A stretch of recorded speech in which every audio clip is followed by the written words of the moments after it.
Hi, this is Brenda Howard with the Canadian Model of Occupational Performance and Engagement, or Cmop-E, in Applied Occupational Theory. And today, as we're discussing Cmop-E, hopefully by the end of our lesson, and with this combined with the PEO lecture, you'll be able to analyze or break down these theories, apply them to clients within contexts, explain why these are important models and how they were developed, and also give a rationale as to why you might be able to choose one over the other, or in other words, synthesize and put things back together so that you can create a plan for an individual using these models.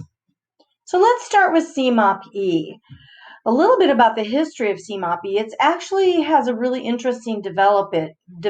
It was commissioned by the Canadian Department of National Health and Welfare so that the Canadian Association of Occupational Therapists would create some sort of document that would describe and define the domain of occupational therapy in Canada. They decided to base this model on Carl Rogers' work on the client-centered or person-centered care so that they could make sure that the client was always at the center of the therapeutic relationship as they engaged with the client. They also based many of the concepts on Maslow and self-actualization as motivation. This model was updated in 2007 to include the concept of engagement to show the active role of the model. We'll talk about that a little bit more as we go on. Let's talk first about client-centered practice with Carl Rogers, or which he changed to person-centered as time went on. And in this case, it's the client who seeks the advice of a professional. So the client knows what they need, and they seek out that advice from a professional. Therefore, it's supposed to be a holistic and global approach to treating a client based upon a collaborative partnership. Now, this collaborative partnership has 6 principles that form the foundation of intervention. These are the same 6 principles that we'll return to at the end of our PowerPoint to talk about how we would craft an intervention for a person. So these include client autonomy and choice, which means that the client is always given the option to choose. If we expect that the client has sought out intervention on their own and that they know what they want and need, then we need to put them at the center of making the decisions. Going right along with that, we need to respect the client, no matter what kind of diverse background they are from. We need to put our own thoughts and biases aside and respect the client for who they are and learn about them as an individual. Therapeutic partnership and shared responsibility means that I am not in charge. I have to relinquish some of my control to allow the client to be in charge. And then that goes with the 4th item, that we enable and empower the client to do the things that they want to be able to do. Now, sometimes the barrier for the client is the context. So we have to make sure that the context is congruent with what they want to be able to do. And then finally, accessibility and flexibility. The therapist needs to be available to the client to be able to listen and hear out the client and work through and problem solve together with that client in this client-centered practice model. So some of the assumptions are that clients do know what they want and need, that it is of ultimate relevance to have the client's perspective on what the problem is. Someone taking charge as the therapist is considered professional dominance, and that's counterproductive to what this model says that we ought to be doing. So it's not a take charge kind of model. The therapist can't make the change happen. We can only facilitate it, and it's the client who makes the change happen. So here's the visual model of the earlier version, the Canadian Model of Occupational Performance. Some things to notice about the visual model is that the person is embedded right in the center. And we're going to talk about what some of these terms mean as we go on. Why is spiritual right in the center versus person? It says spiritual. What does that mean? Surrounding that person on the outside of the model are the environmental aspects. And then between the person and the environment is the occupation. So we'll talk about those aspects and what those terms mean more as we go along. Here's another view of it. This is the updated Cmop-E. And what they're trying to demonstrate with this model is the 3D nature of the model, that the person and the the person and the environment are only in communication with each other through occupation. It's only occupation that connects the person to their environment. So there's like a sandwich effect. The most important thing that connects that person and the environment, the only thing that connects them is that occupation. And so what this shows is that the domain of occupational therapy, according to the Canadian model, is going to be that occupational domain that connects the person and their environment. It acknowledges that there are aspects of the person that we don't necessarily have any part of. So, for example, we don't do surgery. So if someone needs surgery, that's not our area. And there are aspects of the environment that we don't need to pay attention to as well. But where the three overlap is where we work with the individual. Now, let's talk about those person aspects a little more. How about that human spirit? So, human spirit or spirituality in the center doesn't necessarily mean God or religion. It can if that's what drives that particular person. But the human spirit more means whatever motivates that person, what gives them a sense of meaning. So, the definition is on the left side there in quotes. And on the right, the human spirit, this is what it does functionally for us. It gives us a sense of identity, a sense of self-direction, and a sense of occupational choice. So the human spirit is signifying the very central core of the person. And that's why it's put smack dab in the middle of this model. Now, the other three aspects surround and sort of orbit around that person and are all part of what's going on. These are aspects that can be functional for the person or they can have dysfunction for the person. So we have the affective or the feeling part of the person, and this is attitudes, motivations, self-concepts, and even the feelings that a person might have about the relationships that they have. The physical or the doing aspect includes strength, endurance, motor, flexibility, range of motion, and pain, kind of the things you would typically think of as the physical aspects of the person. And then the cognitive or thinking aspects are the reasoning, the memory, the perception, and the communication that the person might have. Now, the environment, so that's kind of the outside, the person, if we're looking at the person on the inside of the model and the environment on the outside, this has four aspects: physical, social, cultural, and institutional. And rather than go into a great deal of definition, the model lets us define those a little bit on our own. The physical aspect, of course, is anything that is the built environment or the natural environment.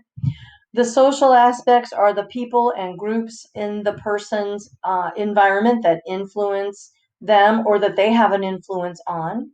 Cultural are both the tacit and the obvious cultural aspects of the person that are having an influence on them.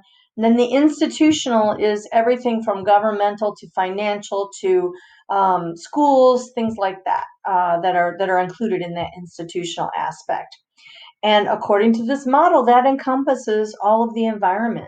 So there are things that are maybe not included that we would have, say, in our OT practice framework 4. So I want you to think about, maybe check out, what might those be? How is this different from OTPF 4? And now we come to occupation, that middle part of the sandwich, the hamburger, if you will, if we're looking at the person and the environment on either side. But in the middle is our occupation. Now, in Cmop-E, there are only 3 aspects of occupation. And with these, they encompass everything about the person. But guess what?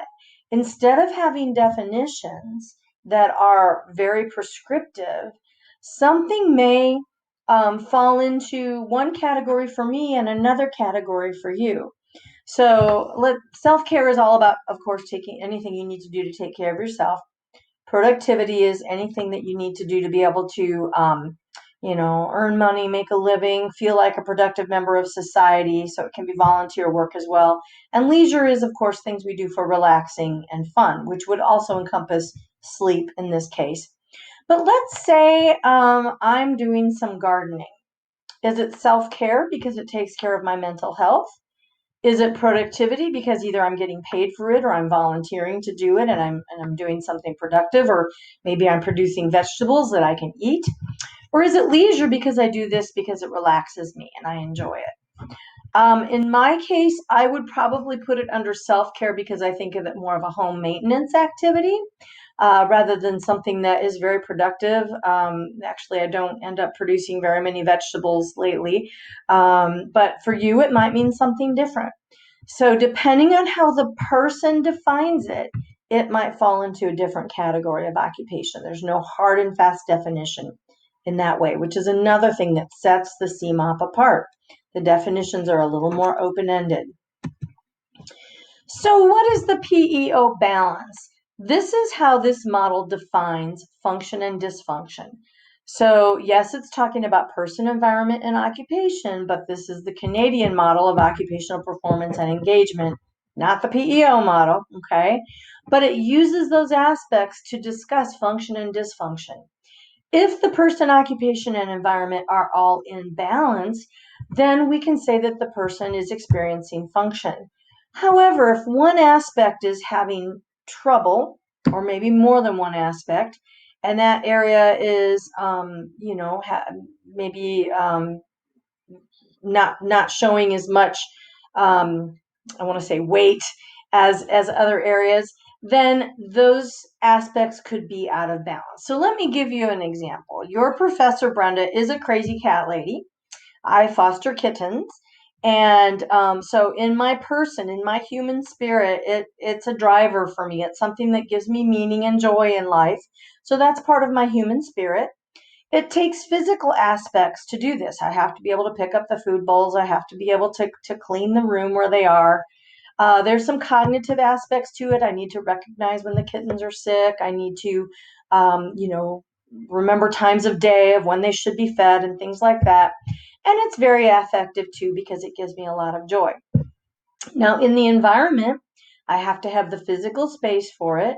The social aspect, I think animals can provide a social aspect, but I also have my husband who helps me with the care of the animals. So it's something we sort of do together. So that's the social aspect.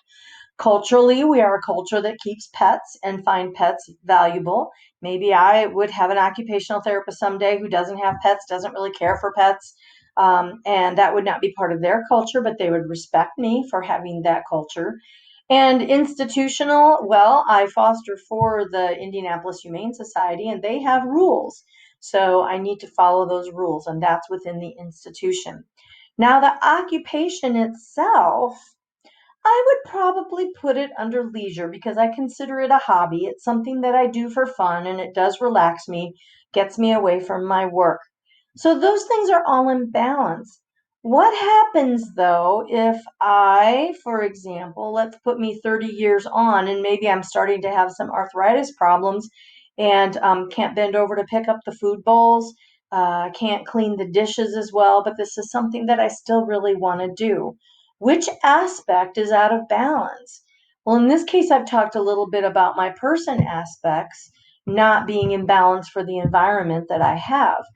But what if we adapted my environment and because cats can jump, I can raise the bowls up a little bit. I can get special equipment for cleaning the bowls.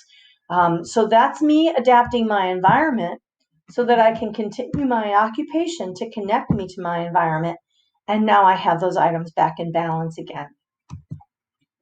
So how do we assess using Cmop? We use the COPM, and this helps us establish the client's goals. It's where we go through, and there was a great description of it in our reading, where we actually do some scoring on what's most important to the client, where they rank their current performance, and then they rank how satisfied they are with that performance.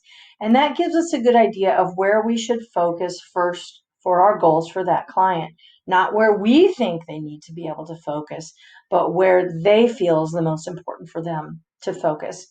We also are going to assess aspects of their person, environment, and occupation. So for me, let's say I did my COPM and I said that feeding these kittens was the most important thing for me in the whole wide world to do. And they would just select that as the goal, and my current satisfaction was low with how I was performing. Well, they might need to assess things like my range of motion, my grip strength, my endurance, because those are all aspects of my person that might need to change. They also need to know, what is my environment like? They might need to know that where I keep the kittens is down a flight of stairs from my kitchen. And so the stairs is an important aspect that we might have to think about. So that's how we would assess the individual, and then we develop an intervention plan based on those 6 principles of client-centered practice. These intervention principles tell us how, not what to do. So, in other words, as this occupational therapist is considering how they're going to help 80-year-old me to be able to feed all these kittens, then they're going to be respecting that that is my goal, even if they don't think it's the very first thing that I need to do. Maybe they think I need to feed myself before I feed the kittens, but they're going to help me focus on what I want to focus on. And then that will lead into other aspects of my life as well. So it tells you how, not exactly what to do. And for that, we need our frames of reference. So that is Cmop-E. Thank you for listening. Here are my references. And I'll be sharing with you the PEO in our next episode. Thank you.